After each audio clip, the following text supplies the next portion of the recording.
Well, I think at Alberton Elementary, we'd like our library to be expanded. It's long overdue. We need more resources, I believe, and possibly a second school coming here. This would be the opportune time to actually give us a chance to let us expand our library and really promote literacy. We're doing a number of things now as far as our literacy goals are concerned, but to have a very, very inviting library for the children to come in to, whether it be to research, use a computer, do writing, reading. I think right now is the time to really jumpstart the library here. We have a fairly small student population and small staff, which means that every teacher in the school would know a student by name. So it's and the fact that we have a school-wide guided reading program, which you would have observed this morning, you would have seen me with students that actually I'm not their homeroom teacher, and that would have been happening all throughout the school. So there's a relationship between the students that's very rich, and the students consider all of us their teacher in many ways because of that, which it makes for a much more broad relationship with all of the students. We are very connected with the outside. We have business with Bray's Independent. They do our lunches one day a week. We've used the bakery for different PD activities. We do host community school here, so it's 50th anniversary actually this year.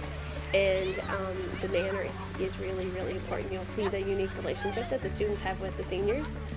It's very important to the students, that relationship, and it builds up their citizenship, I think, and the connections that they have with the outside community. So Alberton Elementary itself is a community, but very connected to the outside community as well.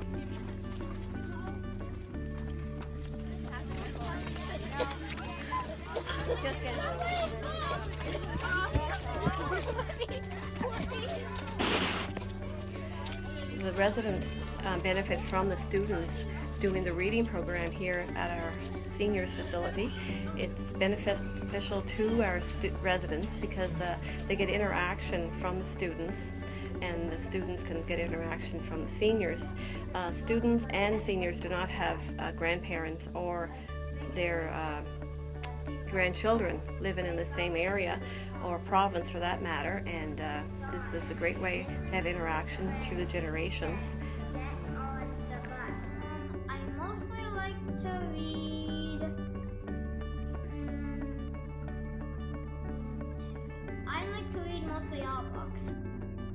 Some furniture, maybe a couple plants, some new books because we have a whole bunch of older books because this is an older school too.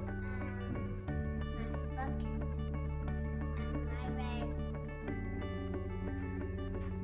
Kitty Cat and the Fish. The Alberton School community is a wonderful community to live in and work in.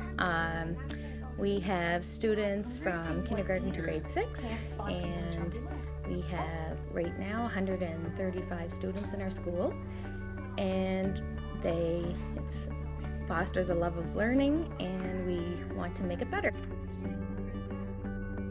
Okay, right now our library is outdated.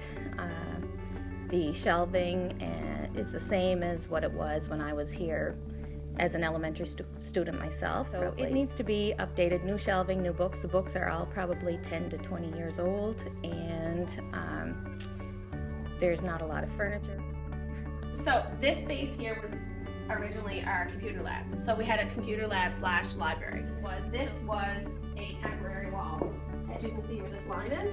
But now we have walls with holes, and not only need to be painted, but probably some gyprocking done. And we'd like to have some artwork on the wall, probably student artwork we kind of discussed on the wall here, just to make it more visually appealing and make it more student work. And then along the back wall here, we talked about seating, that this would be, there's another school nearby that has leather sectionals along their back wall, and it works really well because it's well lit and students can sit comfortably there. We are so in the middle of a school review. If their proposal is for our school to have a broader zone and possibly take on French immersion. If we do take on French immersion, we'd want that to be a very welcoming space for both English and French students. So that's something to think about too.